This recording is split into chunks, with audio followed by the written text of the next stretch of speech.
Gênesis capítulo 37, a partir do versículo 1.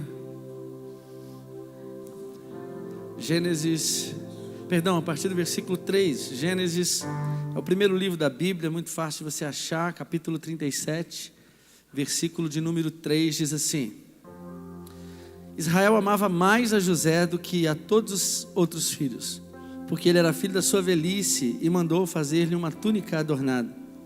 Seus irmãos percebiam que o seu pai o amava mais do que a todos os seus outros filhos e odiaram.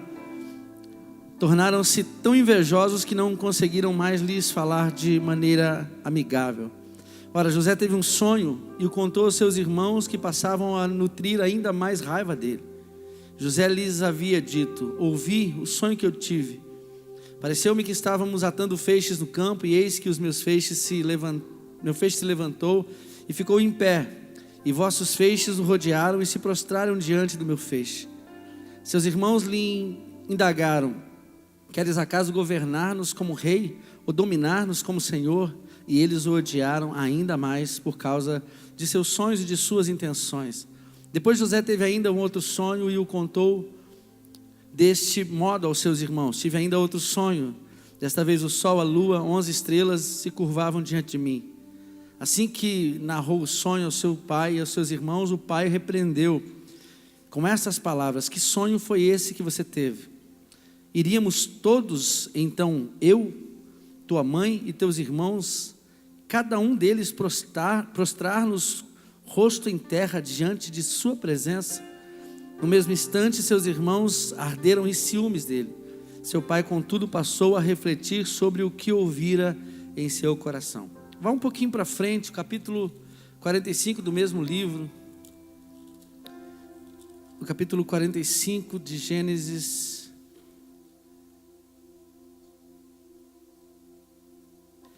Versículo 3 diz assim: José declarou aos seus irmãos: eu sou José, vive ainda meu pai? E seus irmãos não conseguiram pronunciar resposta, pois estavam por demais conturbados e perplexos ao revê-lo. Então disse José aos seus irmãos: aproximai-vos de mim. E eles se aproximaram e esclareceu: eu sou José, vosso irmão, que vendeste para o Egito. Mas agora não vos entristeçais, nem vos amedronteis, por me terdes vendidos para cá, porque foi para preservar vossas vidas que Deus me enviou adiante de vocês. Glória a Deus. Faz um bocado de tempo que eu não prego esse texto, e eu acho que é um dos que eu mais gosto de toda a palavra de Deus. A maioria dos cristãos gostam da história de José. A gente gosta de refletir sobre essas coisas. A gente sempre se coloca no lugar de José, né? Como algumas vezes até vitimizando as nossas próprias vidas. Eu sou perseguido, então querendo acabar comigo. E aí a gente se identifica com algumas narrativas desse texto, e algumas vezes até tem mesmo. Mas esse texto, essa história, tem muitas lições para nós. Tem muita coisa preciosa para cada um de nós. Primeiro, assim, eu não sou calvinista. Só para você entender o que é um calvinista, e não tem nada contra calvinistas. Se você é, você tem o meu respeito. Mas os calvinistas acreditam, estudantes, discípulos de Calvino, que nós estamos predestinados absolutamente a tudo, inquestionavelmente. Não importa o que você faça, o quanto você se esforce, o que tem que acontecer vai acontecer, e o que não tem não vai. Eu não sou adepto dessa crença, eu sou mais arminiano, mas eu creio em predestinação de uma forma não tão absoluta. Mas eu creio também que Deus tem projetos estabelecidos para a vida de cada um de nós. Eu não consigo imaginar. E aí, querido, não importa qual é a sua cultura, a sua nacionalidade, a sua condição financeira, a sua condição social, a sua criação, se você foi bem criado pelos seus pais, uma família harmoniosa, ou se os seus pais se divorciaram em algum momento da sua vida, isso te trouxe danos emocionais. Não importa o que tenha acontecido, eu acredito que Deus tem um projeto predestinado para você, pré-estabelecido para você, que na minha ótica pode ou não acontecer, dependendo de uma série de fatores. Eu escrevi uma frase esses dias, que quando nós aceitamos um destino estabelecido por Deus, nós também temos que aceitar uma trajetória, e a trajetória vai definir como nós vamos chegar àquele lugar, e até mesmo se nós vamos chegar àquele lugar, porque não significa que Deus tem um plano que ele vai acontecer inquestionavelmente. Ao menos é assim que eu penso. Talvez eu não esteja totalmente correto, mas eu penso dessa perspectiva, e a partir dessa perspectiva eu prego para você essa história de José.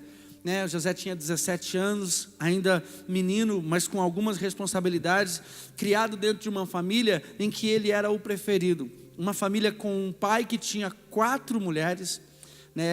Jacó, você deve conhecer a história dele, ele se casou com 2 mulheres e cada uma delas tinha uma concubina. E ele tinha filhos com essas 4 mulheres, esse era o nosso patriarca, Esses eram os nossos patriarcas, são os patriarcas da nação de Israel, da qual a igreja descende. E esse ambiente de família não era um ambiente muito saudável. Imagine você, se tivessem 2 mulheres ou uma mulher e o cara tivesse algum filho que fosse de fora do casamento, já não é fácil de lidar com isso. Agora imagine filhos de 4 mulheres diferentes sendo criados na mesma casa. E aí tinha aquele menino que o pai preferia por algum motivo. E isso parece ser legal quando você é alvo da preferência, mas isso nunca é saudável.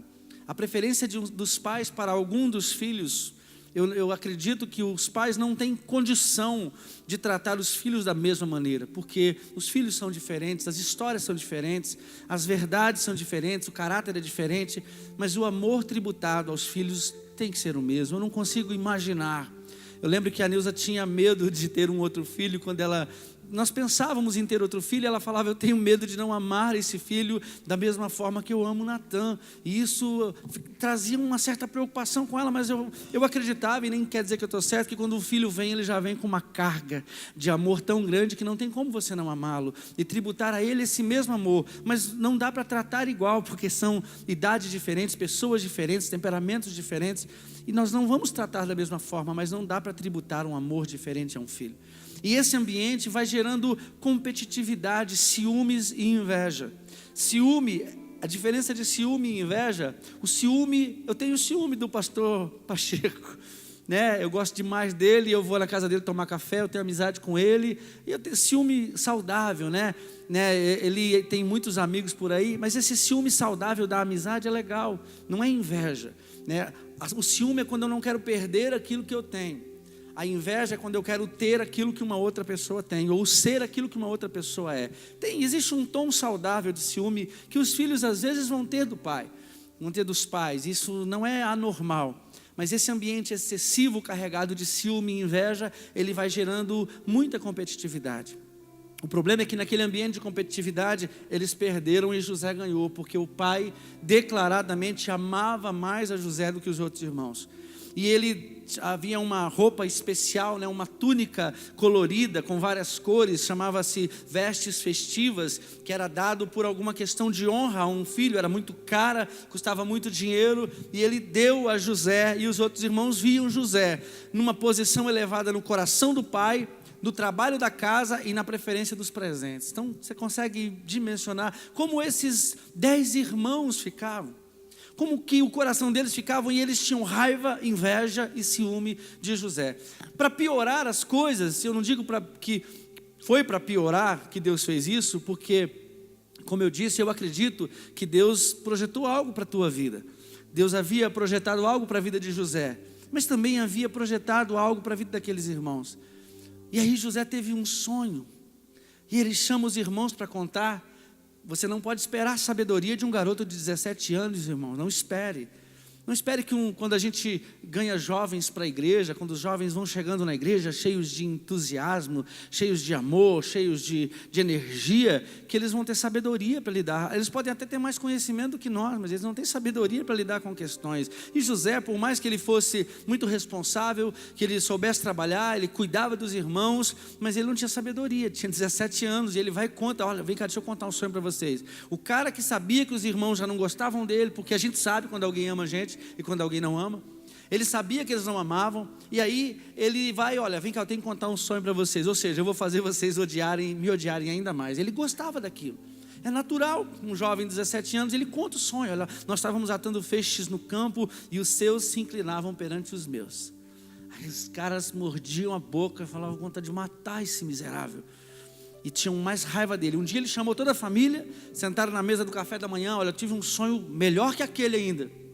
Qual foi o seu sonho? Eu sonhava que o sol, a lua e 11 estrelas se inclinavam perante mim. Jacó, que era o pai, entendeu o sonho e falou: se eu, sua mãe e os seus irmãos vamos nos inclinar, deve ter dado um pé do vidro, moleque, vai trabalhar, rapaz. Mas guardava aquilo no coração. E aí, aquilo foi gerando um ambiente tão tenebroso que os irmãos começaram a falar em matar José. Um dia o pai acorda de manhã e manda ele dá uma vigiada nos irmãos. E ele vai procurar os irmãos e encontra num certo lugar, e os irmãos começam a falar: vamos matar esse cara, está vindo lá. Eles viram ele de longe, porque a veste colorida dava para enxergar. Vamos matar ele. E eles ponderaram no coração acabar com José, porque a ideia não era acabar com José, era acabar com os sonhos de José. Porque eles disseram: olha, se nós matarmos ele, o que vai ser dos sonhos que ele diz que tem? Vamos matar o sonhador. Vem lá o tal sonhador. E aí eles intentaram aquilo. Havia um irmão mais velho, Rubem, que era um pouquinho mais crente, um pouquinho menos descrente. Não sei se ele era um pouco melhor, era um pouco menos pior. Ele falou: não vamos matar não, vamos jogar ele numa cova. E aí vem uma pergunta que um dia eu ouvi um pastor fazer, que é muito legal: o irmão mata um irmão por inveja? Ou um irmão vai jogar na cova um irmão? Imagina você, uma cova no deserto, irmão, cheio de escorpiões, de cobras. E aquele menino de 17 anos, de repente ele é amarrado, ele é espancado e jogam ele naquele buraco cheio de serpentes e escorpiões. Passa o dia lá, de repente passa uma caravana de ismaelitas, e o irmão mais espiritual, Judá, fala assim: ó, vamos fazer o seguinte, não vamos matar ele não vamos deixar ele no buraco não, vamos vender ele. E aí eles vendem aquele irmão por 20 moedas de prata para uma caravana de ismaelitas que ia passando e ia para o Egito. E aí eu vou dizer uma coisa para você: eu não acredito que Deus plante algo tão maligno no coração de uma pessoa. Eu não acredito. Eu sei que nós cometemos erros e eu posso errar, e provavelmente vou errar com vocês eventualmente. Às vezes a gente pode cometer excessos como líderes. Eu cometo excessos como pai, como esposo às vezes, e muitas vezes eu tenho que dar um passinho para trás e falar: me perdoa, eu cometi um erro. Isso é muito natural que a gente faça. Mas a malignidade plantada, estercada, regada e cuidada no coração, tomando uma dimensão tão grande, não pode vir de Deus. Deus não intenta o mal. Tiago diz assim, ó, que todas as coisas boas, todo dom perfeito, toda boa dádiva vem do alto, do Pai das luzes, em quem não pode haver mudança ou sombra de variação. Deus é bom, querido, e ponto final. Não tem como haver nada mal nele. Mas então por que ele permite uma coisa como essa? Aí entra uma outra questão: a permissão de Deus. Deus não projeta o mal, mas Ele permite o mal. E eu vou falar uma coisa para você: se você for fiel ao Senhor no dia mau, sempre tem alguma coisa boa te esperando do lado de lá. Sabe, quando você está entrando num deserto pelas suas próprias pernas, tome cuidado. Quando você entra numa tempestade, na semana passada eu falei da tempestade de Jonas, né, que era da desobediência. Jonas recebeu uma comissão do Senhor para ir à cidade de Nínive e clamar contra ela. Ele insiste em ir para um outro lugar, e aí Deus manda uma tempestade para tentar redirecionar o cara. Quando nós tomamos o rumo errado por nossa conta, a gente precisa voltar logo. Mas quando no ato de obediência, quando no ato de pureza do coração, Deus permite que alguma coisa ruim aconteça, às vezes por malignidade de alguém, fique tranquilo, levanta a sua mão direita para o céu agora. Eu quero liberar uma palavra sobre a sua vida. Tem algo muito melhor vindo para você do outro lado, querido, pode acreditar. Sempre tem. O menino errou, o menino contou o sonho, né? Mas o menino, irmão, um menino de 17 anos, você não espera muita coisa. Ele contou a verdade, ele teve sonho, Deus deu sonho para ele. E aí ele, de repente, o filhinho do papai, porque José era o queridinho do pai, ele não era o caçula, se eu não me engano. José tinha mais tinha um que era pequeno, eu esqueci o nome dele, mas ele tinha mais mas ele era o querido. Ele gerenciava o trabalho do pai com 17 anos, ele foi promovido, ele cuidava do patrimônio do pai, da terra do pai, dos animais do pai, ele vigiava os irmãos, ele dedurava os irmãos e as coisas erradas que ele fazia. Então era um menino de responsabilidade, mas não de muita sabedoria, mas teve sonhos grandes. Agora, existem algumas coisas que nós vamos viver que às vezes os nossos pais não vão conseguir nos passar. Existem algumas dificuldades, algumas coisas que nós vamos precisar enfrentar na vida, e que às vezes na casa de papai a gente não consegue, ou às vezes naquele ambiente em que nós somos sempre colocados lá num pedestal, às vezes a gente não consegue. E aí Deus tem que permitir, porque o projeto para a vida de José era um projeto muito maior do que ele pensava. O sonho de José não era sonho de faraó, não era sonho de governo. Era sonho de governo, mas ele não entendia. Para ele era sonho da roça. Quando você está no meio da roça e você olha as estrelas, quando você olha feixes de lenha se encurvando, isso é sonho de plantação, é sonho de quem está contemplando estrelas.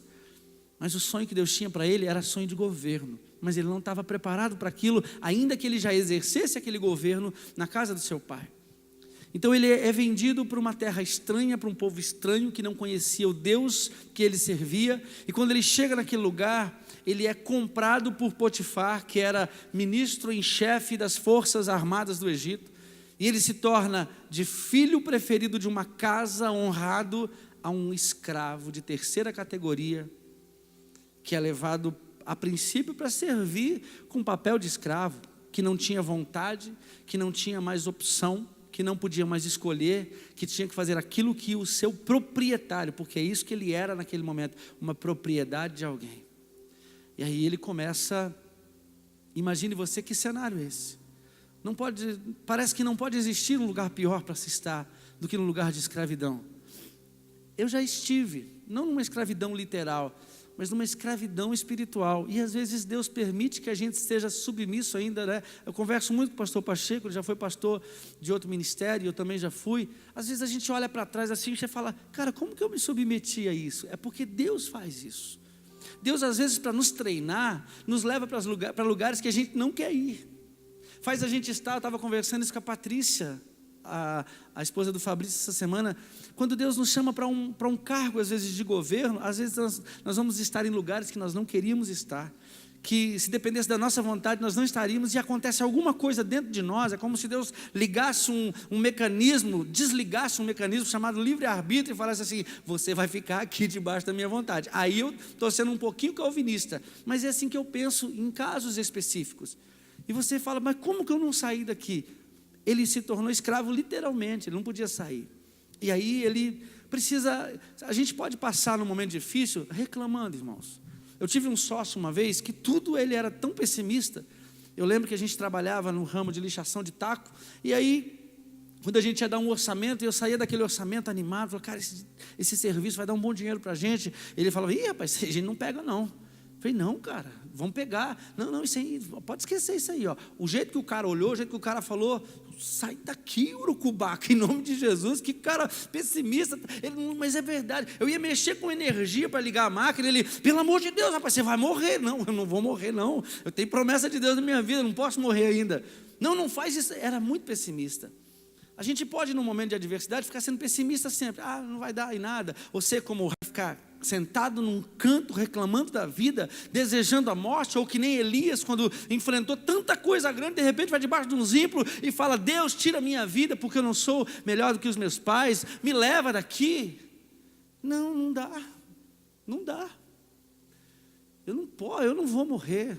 Não, antes de Deus cumprir o que tem para mim. Sabe aquela música do Nando Azevedo, em que ele diz assim, eu não morrerei enquanto o Senhor não cumprir em mim tudo aquilo que Ele sonhou e projetou. Isso não é uma verdade absoluta, mas é uma boa confissão.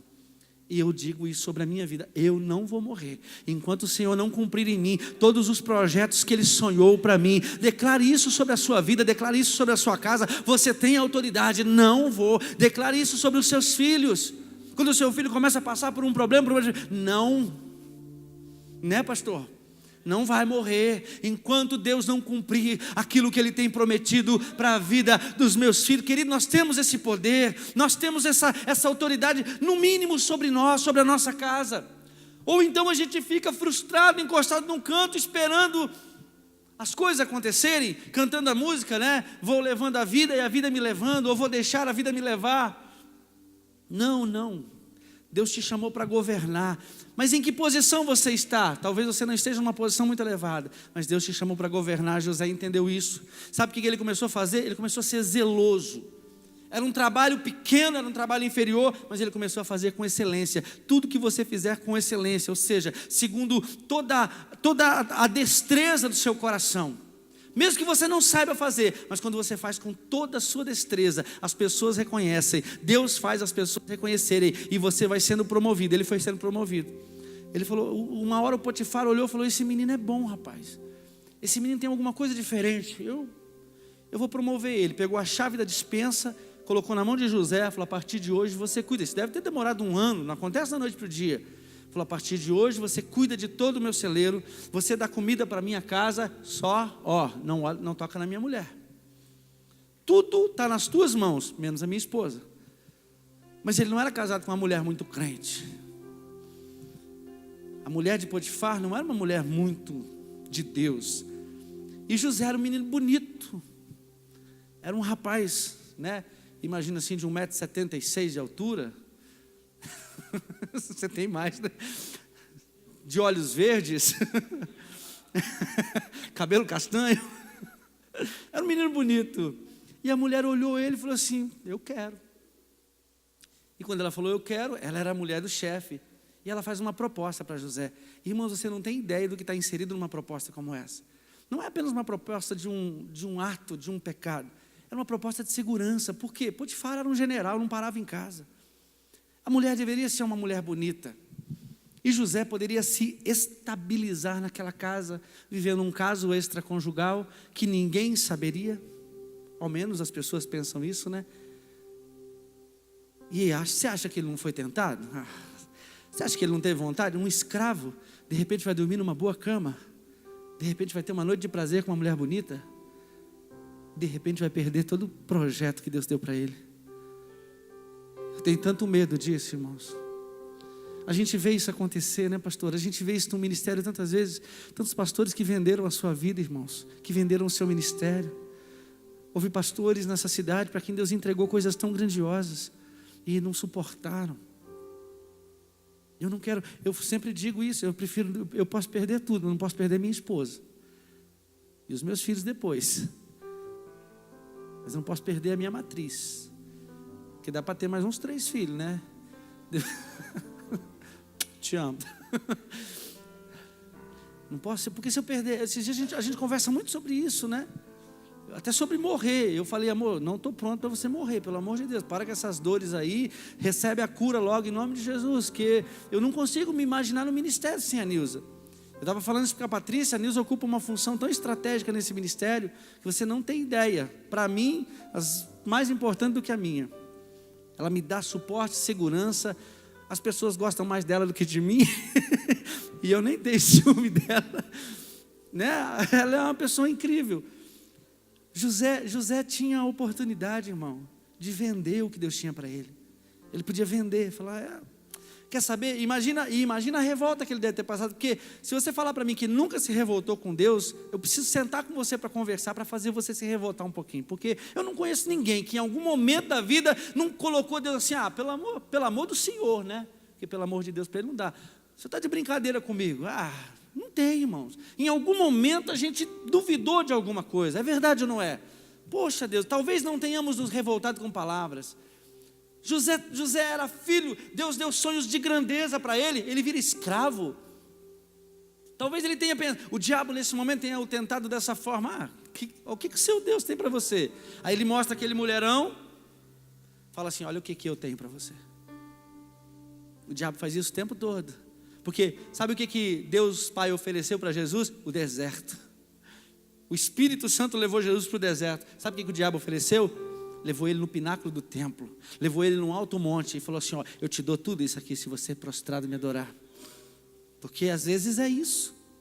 O inferno é o pior lugar que pode existir, mas o caminho para chegar a ele é tão sedutor. O céu é o melhor lugar que pode existir, mas às vezes o caminho dele é tortuoso. Não é tortuoso, mas é difícil, é estreito, é apertado, é desértico, é cheio de renúncias. O cara tinha uma mulher na mão, tinha um resto de vida que ele poderia viver ali, mas ele negociaria a promessa, ele estaria vendendo, porque existem coisas que às vezes Deus tentou fazer com outras pessoas, mas não dá. Aí José fala: não, eu não posso tocar na senhora. Talvez o coração batendo acelerado, porque ele não era anjo. Coração, eu não posso. Deus tirava até o olho da mulher, senão em nome de Jesus. Sangue de Jesus tem poder, como diria antigamente. Sai daqui, demônio, né? Não quero, não posso. E aí ele vai, mas um dia aquela mulher obstinada, porque aquela mulher não era determinada, ela era obstinada. A obstinação dela fez com que ela um dia agarrasse José e tentasse pegar ele à força. Ela provavelmente já tinha feito isso com outras pessoas. Era uma mulher que não estava acostumada a ouvir não. E aí José sai correndo e ela segura a capa dele na mão. E como ela viu que não ia tê-lo de verdade, ela então denuncia ele como um estuprador, como alguém que a tentou violentar.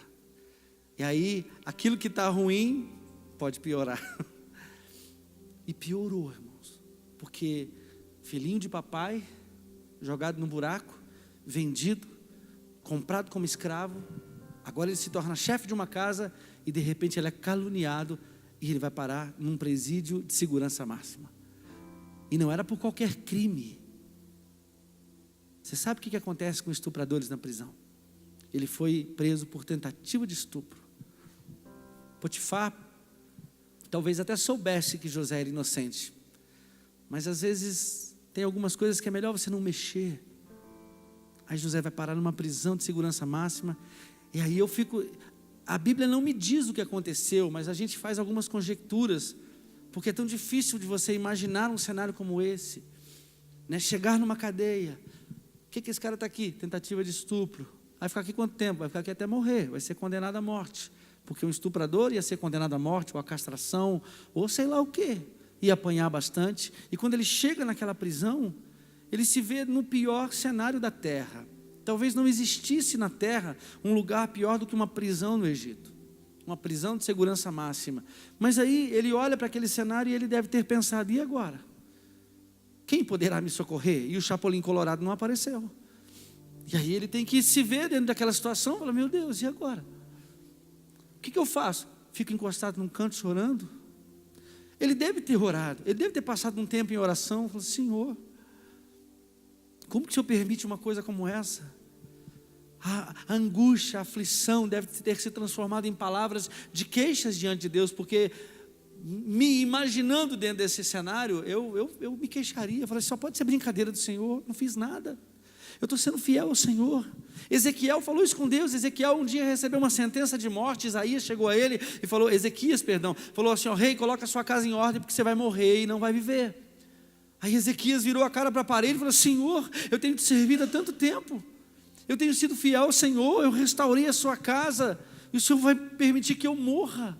E ele começa a chorar, e Deus muda aquele decreto. Eu imagino José ouvindo palavras como naquele presídio, naquela cadeia, sabe, as pessoas o afrontando, e ele deve ter se prostrado em algum lugar, em algum momento, deve ter levantado as suas mãos, e deve ter dito: Senhor, me mostra o porquê, ou para que eu estou passando por isso. E eu só imagino, porque na minha vida, eu sempre me lembrava de uma visão. Quando eu passava por momentos de vontade de desistir daquilo que Deus tinha, eu me lembrava de uma visão, não de um sonho. Quando eu pensava que eu queria ser empresário, eu falava: o Senhor não deixou ser empresário, agora o que vai acontecer na minha vida é problema seu. Eu queria ganhar dinheiro para a sua obra, o Senhor não deixou. Ele devia olhar para trás e ver aqueles sonhos, mas o Senhor me deu os sonhos em que os meus irmãos se inclinavam, não era uma prostração de adoração, mas de necessidade, de alguém que poderia socorrer uma outra pessoa. Os meus irmãos vinham, o meu pai e a minha mãe iam se inclinar perante mim, porque eu seria grande sobre a terra, e hoje eu me tornei um preso por tentativa de estupro, porque, irmãos, ninguém é Deus para saber exatamente as coisas que vão acontecer. Imagine se o que Deus mostrasse para José lá no começo fosse tudo isso, ele desistia. Por isso eu digo, se Deus te estabelece um destino, aceite a trajetória, não importa qual seja, porque é essa trajetória que vai forjar você para chegar ao lugar que Deus tem preparado só para a sua vida, só para você, em nome de Jesus. Mas às vezes a trajetória é meio árdua, é um pouco difícil, mas ela sempre forja você para chegar àquele lugar. Você pode dar um brado de glória a Deus nessa noite, ela me prepara. Então não desista, não desiste. Não, seja perseverante. Cometeu erros no caminho? Eu também já. Sente comigo uma hora. A gente vai errar, porque errar é da natureza humana. Permanecer no erro é da natureza diabólica, porque ele não se arrepende. Mas eu não, eu erro, então eu me arrependo, renovo a minha mente e começo novamente. Se eu saio para atender o telefone de madrugada e tropeço, eu não fico caído, eu me levanto para atender. Assim é a nossa caminhada. Não desista daquilo que Deus tem estabelecido para a sua vida, para a sua casa e para a sua família, em nome de Jesus. Deus tem um ministério para você, Deus tem uma história predestinada para você, então não desiste dela. Pastor, mas tem dia que é difícil, eu sei. Agora imagina esse cara, irmão, imagina para ele. Mas o que Deus tinha para ele era muito grande, irmãos. O que Deus tem para nós é muito grande, não importa o que seja. Eu tenho dito que não adianta Deus ter uma grande obra na sua vida se Ele não tiver a sua vida para uma grande obra. Quando nós olhamos, eu vou no Mevan pelo menos umas 3 vezes por ano ou 4 vezes por ano. E quando eu vou lá, eu fico espantado com o tamanho daquela igreja, com o modus operandi daquele ministério. E você vê o coração de Deus, desde a pessoa que te recebe na portaria, até o pastor que prega no altar. Todas as pessoas estão envolvidas num ministério que está conectado em amor, entrelaçado em amor. O pastor, o presidente do ministério, abraça aquelas pessoas que vão chegando. É algo inacreditável, maravilhoso, que nós vamos viver uma porção disso aqui nesse lugar, em nome de Jesus. Ei, mas então não importa o que é, não tem problema. O importante é que seja aquilo que Deus quer que seja, aquilo que Ele escolheu para você. Ele se vê naquele cenário preso, cercado de gente boa. Alguém aqui já foi no presídio alguma vez? Você já foi? Levanta a mão, só para eu ver. Ariel não conta. Ariel era quase carcereiro. Né? Eu já fui. Eu fui no presídio umas 3 vezes. Eu fui no Sense evangelizar. E é um lugar difícil, irmãos. É um lugar de muito quebrantamento. Normalmente as pessoas estão acessíveis, às vezes não.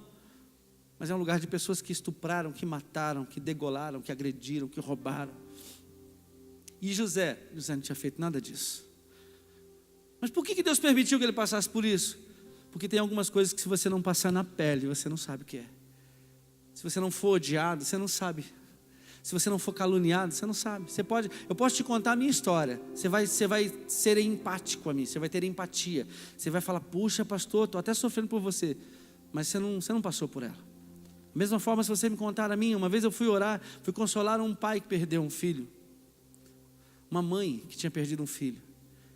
E eu lembro que eu fui com a Nilza lá no trabalho dessa pessoa. Eu vim aqui só para orar pela senhora. E ela começou a chorar. E quase que eu falei assim, eu sei o que a senhora está passando. Aí quando eu ia falar, eu falei, não, eu não sei. Eu não posso dizer para a senhora o que a senhora está passando. Eu posso dizer que eu estou aqui para orar, para abraçar, para a gente chorar junto. Mas eu não sei. E quer saber de mais uma coisa? Eu espero nunca saber o que a senhora está passando. Porque deve ser a pior dor que pode existir para um pai ou para uma mãe perder um filho. Então tem algumas coisas que a gente passa que a gente não sabe o que é. Ter um filho drogado, eu nunca vou saber o que é, em nome de Jesus, irmãos. Mas eu sei que é difícil, eu vou orar por vocês. Eu vou clamar. Tem coisas que a gente, às vezes, Deus tem que permitir a gente passar. Para a gente sentir na pele. A vinda de Cristo, Filho de Deus, tinha essa ideia. Porque o Pai Todo-Poderoso nunca encarnou. Então o Filho encarna. E quando Ele encarna, Ele sente tudo. Sente a tentação, sente dor quando fura o pé. Sente angústia. Sente solidão, todos os sentimentos, piores sentimentos da humanidade vão no Filho. Então tem algumas coisas que se Deus está permitindo você ser moído, irmãos, se Deus está permitindo você ser caluniado, não retribua isso com mal, não.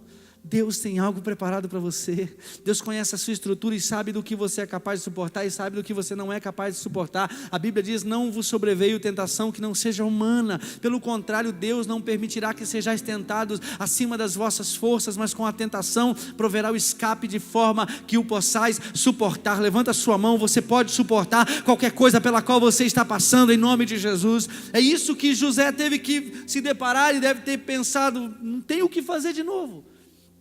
Não tenho escolha de novo. Então o que eu faço? Eu vou falar com o Pai. E sempre que você fala com o Pai, sabe, a nossa oração ao Pai, eu tenho dito isso para algumas pessoas que eu tenho atendido esses dias. Para de orar pedindo para Deus resolver tudo para você. Isso não é a oração correta. Deus, olha, eu estou vivendo uma situação que eu preciso que o Senhor desça aqui na terra e resolva para mim. Tá, eu sei que Ele é um Deus de milagres. E quando eu tenho uma enfermidade ou alguma coisa que carece de uma intervenção, essa oração é correta. Mas tem aquelas orações que tem a ver com o meu destino.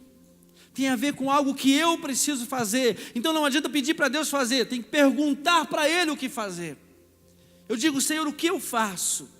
E eu não sei, querido, se você de fato faz isso. Se não fizer, passe a fazer. Porque eu não sei. Eu não me lembro de ter feito uma pergunta para Deus e de não ter tido uma resposta. Eu não me lembro de ter falado: Deus, eu não sei como proceder nesse caso. E Ele não jogar um pouco de luz da sua palavra no meu coração. Não me lembro, porque o nosso Deus fala, querido. Os deuses das nações não falam, mas o nosso Deus fala. Ele fala por sua palavra e Ele fala pelo testemunho no seu coração. Ele direciona você. Ele diz no Salmo 32, instruir-te-ei e ensinar-te-ei o caminho que deve seguir, e sob as minhas vistas te aconselharei. Ele não enxerga você como um animal que tem que ser puxado por um cabresto, mas como um filho que Ele vai abraçar e vai soprar no ouvido e dizer o que você deve fazer. Ele sempre nos responde. Então José deve ter perguntado para ele em algum momento: o que eu faço aqui? E eu imagino Deus falando: pega uma vassoura, cara, porque está um caos isso aqui. Eu imagino, porque eu imagino num lugar desse, o que você faz no meio de tanta sujeira? Pega uma vassoura e vai limpar? Mas Deus me chamou para ser governo. Vem aqui na igreja quarta-feira que você vai ver a gente limpando a igreja. Eu já congreguei em lugares que as pessoas diziam assim: ó, se um dia você vê um pastor presidente com uma vassoura na mão, corre para pegar, não pode deixar, porque ele faz isso para testar. Não, a gente tem que limpar. Se está sujo, não tem quem limpe, eu vou limpar em nome de Jesus. Se está um caos, nós vamos trazer ordem a esse caos. O que eu faço? Faz o que dá para fazer. No meio dessa sujeira não dá para ficar. Até para orar aí, José, está difícil. Isso é minha cabeça, isso não está na Bíblia. Talvez Deus tenha olhado e falou: filho, você vai se ajoelhar no meio dessa podridão?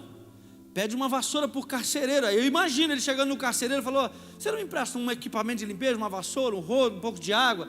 O que você quer, moleque? Eu quero dar uma faxina aqui, porque aqui está feio. O carcereiro deve ter ficado meio desconfiado. Mas quando Deus está no negócio, irmão, Deus sempre coloca favor no coração das pessoas por você, em nome de Jesus, amém? E ele foi, deu lá uma vassoura, um rodo, um balde, e José começou a limpar. E os outros presos devem ter ficado olhando. Isso aqui está na minha cabeça, não está na Bíblia, por favor. Eles devem ter ficado olhando: o que esse moleque está fazendo? Talvez algum tenha dito: larga de ser besta, rapaz, descansa aí. Descansar? Não, Deus não me chamou para descansar, Deus me chamou para trabalhar, então eu vou trabalhar. E ele começou a limpar. E quando você faz a coisa certa, querido, você inflama o coração de outras pessoas. Quando você faz a coisa errada, você também inflama negativamente. A igreja brasileira, a igreja, fomos chamados para influenciar, não para sermos influenciados. Nós não fomos chamados para mandar nas pessoas, mas nós fomos chamados para fazer a coisa certa, e fazendo a coisa certa, dar exemplo para as outras pessoas olharem para nós e dizerem assim: ó, o Deus que eles servem é um Deus de caráter, que proíbe eles de fazerem aquilo que é errado. É isso que eu creio para a igreja, um modus operandi correto, uma igreja que está se esforçando para ser correto, que não mente mais, que não defrauda mais, que não engana mais. Não adianta a gente ficar fazendo propaganda, campanha política contra partidos de esquerdas que fizeram isso e isso no Brasil, quando a gente ainda mente numa aduana, quando a gente ainda mente para um policial, quando a gente ainda dá propina para alguém. Não adianta. Essa não é a igreja que Jesus programou. Ele programou uma igreja santa, reta, correta e irrepreensível. É isso que Ele tem para as nossas vidas, em nome de Jesus. Agora José falou: não dá para fazer mais nada. Talvez ele tenha chamado o carcereiro e falou assim: eu sou inocente. Meu filho, isso não é problema meu. Vai conversar com o policial quando prende um cara: já prendeu inocente? Já. Você acha que não tem gente inocente na cadeia? Tem, mas o que você vai fazer? Foi julgado, transitado em julgado, acho que é assim que fala. Vai apelar com o juiz, mas você está lá para fazer o quê? E se eu for preso? Se eu for preso, pastor? Eu vou tentar não ser. É inocente, mas não tem mais o que fazer. O depoimento era forte contra ele. A esposa do ministro da defesa, do chefe da guarda. Não tem o que fazer, então vamos limpar, vamos trabalhar. E as outras pessoas começaram a ver isso. É isso que Jesus quer de nós, irmãos. Que não importa qual seja o caos que a gente esteja passando. Eu ouvi um testemunho uma vez, eu não sei se é verdade, mas a história é interessante. Se não for verdade, serve como uma história. Uma irmã muito pobre, estava passando por um momento muito difícil na vida. E ela orava todos os dias, falou: Senhor, eu preciso de suprimento, meu filho está passando fome. Esse testemunho diz que um homem que era satanista escutou essa mulher orando. E chamou o seu empregado, ele era muito rico, falou: faz uma compra, mas a melhor compra que possa existir sobre a face da terra. Mas compra como se fosse para mim. gasta 5 mil reais para comprar. Estou exagerando o testemunho aqui. E leva essa compra no endereço tal. Quando ela perguntar quem mandou, você diz que foi o diabo que mandou. Eu quero ver se essa crente não vai deixar esse Deus dela. E esse testemunho diz que esse cara foi fazer a compra, comprou, levou o negócio, quando ele chegou com aquele carro carregado de coisa, a mulher começou a orar em línguas, dar glória a Deus, o meu Deus é maravilhoso, meu Deus, obrigado, e o cara foi descendo a compra, 3 caras só para descer a compra, de repente, a mulher perguntou, moço, pelo amor de Deus, me diz quem foi que mandou você trazer essa compra para mim? O cara falou, olhou para ela, olhou nos olhos dela e falou assim, foi o diabo. Ela levantou a mão e falou, glória a Deus, quando o meu Deus manda, até o diabo obedece. Sabe, querido, é assim mesmo, não importa o que está acontecendo, o seu Deus vai prover para a sua vida, em nome de Jesus. Você acredita nisso? Eu não sei se isso é verdade ou não, mas serve de lição, porque Deus não vai te desamparar. José, vamos trabalhar, gente. Aí chegou um dia um copeiro e um padeiro, no presídio, acusados de terem feito algo errado, de terem roubado, não sabia quem que era. E um dia o José interpreta, o copeiro tem um sonho. Ele vê 3 cachos de uva sendo espremidos na mão de Faraó. Aí o José fala, eu sei a interpretação desse sonho aí. O que significa? Daqui 3 dias, você vai ser restituído ao seu lugar. E aí, lembra de mim, tá? Conta para o Faraó de mim. E sabe o que José falou? José falou assim, eu estou preso injustamente. Eu fui vendido pelos meus irmãos. José contou a história dele. José deve ter chorado. Olha, eu fui vendido lá na casa, lá em Canaã. Aí eu vim para cá, vim numa caravana de ismaelita, apanhei, me bateram, me deram pedrada na cabeça, raparam o meu cabelo, me fui vendido como escravo, fui caluniado. Então, olha, a prova de que eu sou uma pessoa correta é que o que você sonhou vai se cumprir. Agora, pelo amor de Deus, cara, lembra de mim. Conta para o Faraó que eu estou aqui injustiçado, que eu sou um homem de Deus, que eu sou uma pessoa correta, que eu sou uma pessoa honesta. Você imagina você preso injustamente recebendo uma profecia como essa, irmãos? Que você vai ser livre em 3 dias, quando os 3 dias vencem, de repente chega um guarda lá e fala, Faraó está te chamando, ele sabe que você é inocente, você vai ser restituído. Aí o José deve ter ficado vibrando. O problema é que a palavra de José é, eu fui tirado de Canaã, eu quero voltar para a terra do meu pai, eu quero voltar para os meus irmãos. E esse às vezes é o nosso problema, porque a gente fica amarrado a alguma coisa do passado.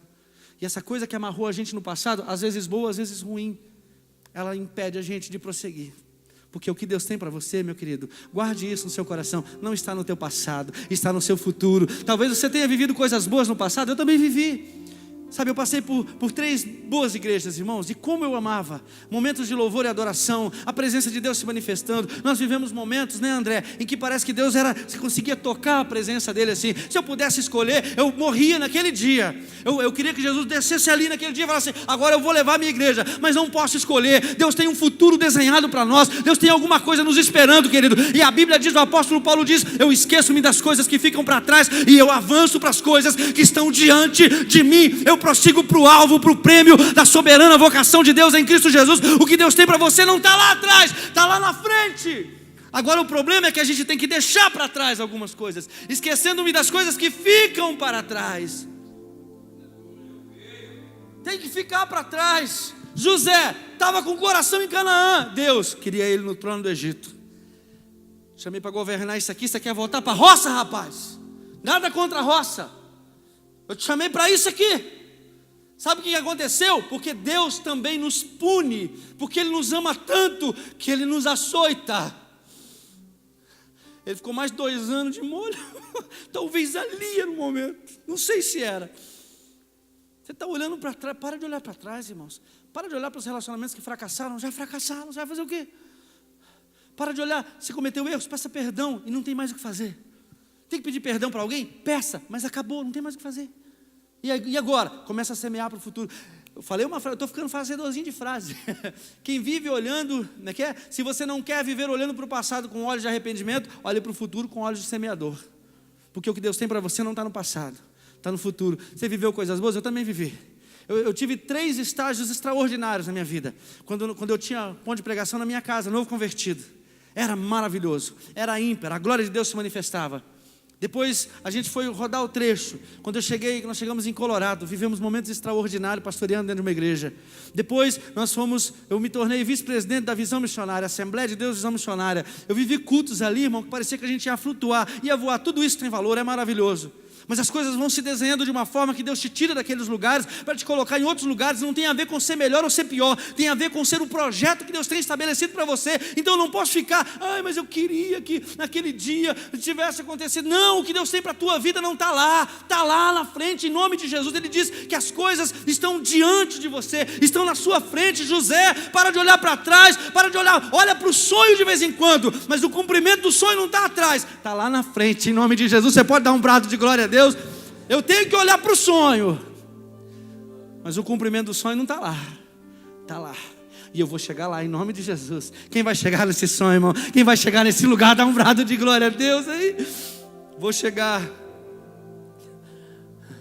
Ei, sabe qual é o cumprimento do sonho que Deus deu para mim? A visão que Deus deu para mim? Sabe qual que é? Eu compartilho com você antes de acontecer. Esse templo lotado de pessoas. E, não estou trabalhando para isso não estou preocupado com isso não, por favor, em nome de Jesus. Nós não ficamos dizendo, eu profetizo que nessa cadeira vai ter um membro. Não precisamos disso não. Vai acontecer, sabe por quê? Porque Deus mostrou, Deus falou, e eu acredito na visão que Deus me deu. Ele me mostrou, sabe o que mais? Poder de Deus descendo neste lugar, pessoas sendo curadas, pessoas sendo libertas, demônios saindo, fugindo desse lugar. Eu acredito, vai acontecer. E depois, pastor, depois eu não sei. Depois talvez ele me leve, ele me mate, porque eu não tenho nenhum outro sonho para depois disso. Aí, meu Deus do céu, eu vou orar esses dias, irmão, para Deus me dar outro sonho, porque está para acontecer isso. Deus deu um ônibus para nós, irmãos. Eu fui olhar a foto do ônibus que a Nilza postou esses dias, vendendo feijoada para pagar o ônibus. Eu olhei a foto do ônibus e falei, meu Deus, como é que o senhor deixou a gente comprar um ônibus? O senhor ficou doido? Deus é doido, irmão. Como que ele dá para nós condições de comprar um ônibus? Aí eu olhei assim, o ônibus 2008, dá um glória a Deus aí, escrito assim, escolar. Aí eu olhei assim, se eu tirar o aí dá para aproveitar o C, aí o ar, de cear, eu tiro o O e o L, aí fica C e o ar. Aí eu coloco um E bem grandão no meio e fica cear. Aí minha esposa falou, pelo amor de Deus, você compra um ônibus 2008, paga mais de 26 mil reais, e você quer fazer uma gambiarra dessa com a letra? Deus deu um ônibus para nós vamos adesivar esse negócio em nome de Jesus, sabe? E sabe para que é esse ônibus? Para ir nos valados, para ir nos bairros pobres, para trazer pessoas que não têm condições, para dar alimento para elas nesse lugar aqui, para dar almoço em restaurante comunitário nesse lugar. Eu acredito, é isso que eu tenho profetizado, é isso que vai acontecer. Então os milagres vão começar a acontecer, porque foi isso que Ele me mostrou. Eu não preciso me desesperar, vai acontecer. Você acredita nisso? Eu não sei se você acredita, mas eu acredito nisso em nome de Jesus, porque as coisas têm caminhado para isso. Agora escute, para de olhar para trás, pelo amor de Deus. Nós vivemos numa nação tão machucada, filhos tão machucados, que você ouviu um elogio de um filho é motivo para uma alegria tão grande, porque não existe mais. O coração dos filhos está distante dos pais, mas há uma palavra na Bíblia que Jesus disse, João Batista disse, Ele converterá o coração dos pais aos filhos e dos filhos aos pais. Essa palavra paira sobre a minha nação está machucada, irmãos. Os filhos estão dos pais aos filhos e dos filhos aos pais. Essa mágoa que existe em corações vai sair da sua vida, vai sair do seu coração, vai sair da sua alma. Você vai perdoar, porque Deus vai trazer cura neste lugar. Você acredita nisso? Então você não pode mais ficar olhando lá atrás. Não pode. Vamos olhar para frente. José, pois é, lembra de mim lá, conta para o faraó que eu fui injustiçado. Rapaz, você foi injustiçado por um propósito, acorda para a vida, menino. Mas me caluniaram, me mentiram sobre mim. Há um propósito nisso. Foram injustos comigo, pastor. Há um propósito nisso. Sofre o dano, sofre a perda. Há uns meio malucos querendo provar o coração dos irmãos. Aí no capítulo 45, José não aguenta mais. Ele pergunta do pai, pergunta do outro irmão que tinha ficado. E ele começa a chorar tão forte, manda todo mundo sair, fica só com os irmãos. E aí ele fala assim, sou eu. Você quem? Sou José, gente. Vocês não estão me reconhecendo não? Ele devia estar careca, né? Com uma trancinha aqui em cima, estilo samurai, que no Egito se usava assim. Uma roupa meio esquisita, né? Para os padrões hebreus, hebraicos, né? Os irmãos olharam para ele assim, e aí eles extasiaram. Como é que está o meu pai? Eles não conseguiam responder. Sabe por quê? Porque eles tinham dívida. Eles estavam devendo. E José percebe isso. Você imagina um cara que passou tudo que ele passou, irmãos? Imagina você viver 13 anos só descendo os degraus da humilhação, só sendo rebaixado.